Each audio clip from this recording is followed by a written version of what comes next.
Hola, ¿cómo le va? Le doy el título para este encuentro. El siglo de Virocay, una historia que tiene que ver con Corrientes, con el NEA, con el país y con el mundo. Por supuesto, con la ganadería y sobre todo con un esfuerzo que se sostiene a través de generaciones, que tiene presente y mucho por venir. Ganadería con todos.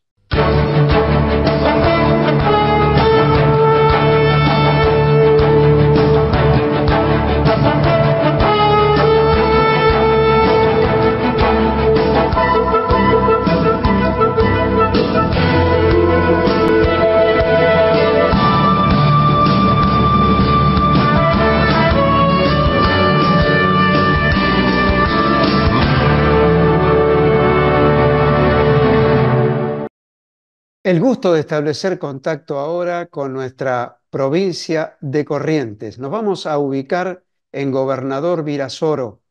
Allí está Alfredo Heinz. ¿Cómo estás, Mac? Hola, buen día, Antonio. Un gusto de estar en contacto nuevamente con ustedes y bueno, acá trabajando siempre porque es lo que nos han enseñado y disfrutando de lo que uno hace. El doctor Alfredo Heinz, Mac, como lo conocen todos. ¿Por qué Mac? Mac, y bueno, cuando uno nace siempre están las tías viejas que dicen que se parece a un pariente y ese pariente se llamaba McKervin y bueno, quedó McKervin, Mac, como mi apodo desde mis primeros gritos de nenito. Abril de 1924. Una fecha, un mes que no pasó inadvertido para nadie, mucho menos para la familia. ¿Quién fue Alberto Ernesto Heinz? Mi abuelo, Alfredo Ernesto Heinz, era mi abuelo y él vino después de la Primera Guerra Mundial, era piloto en la RAF, en la Fuerza Aérea, y bueno, después de recorrer un poco el norte argentino, se asentó acá en Gobernador Virasoro, en ese entonces era la Villa Vuelta Lombú, que era apenas una parada en el ferrocarril General Urquiza, en el nordeste de Corrientes, antes de entrar a la provincia de Misiones. Y ahí no, comenzó y desde entonces que estamos cumpliendo ahora 100 años. Un siglo de Virocay, pero antes de entrar en detalle de esto que es realmente un hecho histórico, con connotación en el país y en el exterior, pero ya vamos a llegar a eso. ¿Por qué producir ganado y yerba canchada allí, en ese lugar? Y bueno, era lo poco con lo que se podía arrancar en ese entonces. Cuando viene mi abuelo, no solo compra el campo, sino también compra toda la hacienda que era de un pastajero de Entre Ríos, que tenía la hacienda ahí, le compra y de ahí queda justamente la marca que utilizamos hoy, que es en realidad es una A mayúscula y una H minúscula que era de Álvarez Hermanos. Y para no volver a marcar toda la hacienda y como el entrerriano se retiraba de la zona, quedamos con esa marca. Y hoy queda como Alfredo A. Heinz, que era mi abuelo. Y bueno, hoy, gracias a Dios, me toca a mí continuar con eso junto con mis hermanos. Y bueno, me queda la marca de hace un siglo. Qué interesante esto que nos estás contando y cómo de generación en generación van pasando, yo digo, más allá incluso que el propio negocio, que la producción en sí misma, un estilo de vida, producir, siempre generar riqueza y sobre todo progreso. Hablando de esto, vamos a saltar unos años.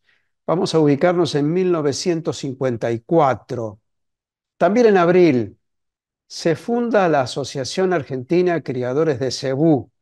Don Alfredo fue socio fundador. Sí, correcto. Este año se festeja la Asociación Creadora de Brahman, que es la continuación de lo que era la Asociación Argentina de Cebú, la AAC, cumple 70 años y bueno, en ese entonces se juntaron varios ganaderos.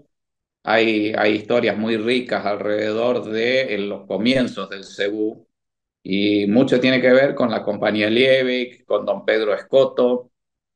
Don Pedro Escoto era uno de los principales empresarios de frontera, por darle un título más elegante, que traía los cebú de Brasil. Y bueno, era el límite con la compañía Liebig, que tenía su Hereford y su Duran.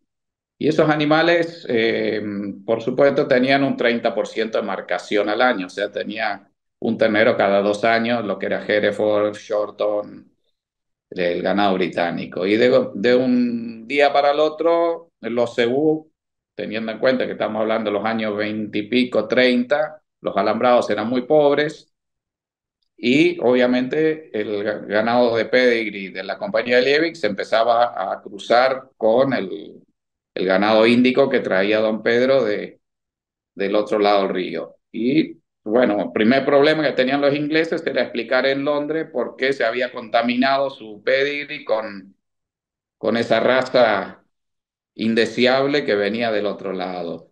Y anécdota más, al año siguiente iban a contarle a los ingleses que destetaban 25 o 30 kilos más de ternero con el cruzamiento y encima las hembras eran mucho más productivas y arraigadas a la zona que el Hereford. Y ahí es como comienza el cebú en aquella época hasta el 54 que deciden formar la asociación. Y quiero decirte que recuerdo, me lo contaron cuando llegué por primera vez a Gobernador Virasoro, que justamente ustedes forman parte de esa capital nacional del cebú. Formaron parte de ella y después continuaron con el Brahman. Pero apenas regresemos, me contás esa parte de la historia.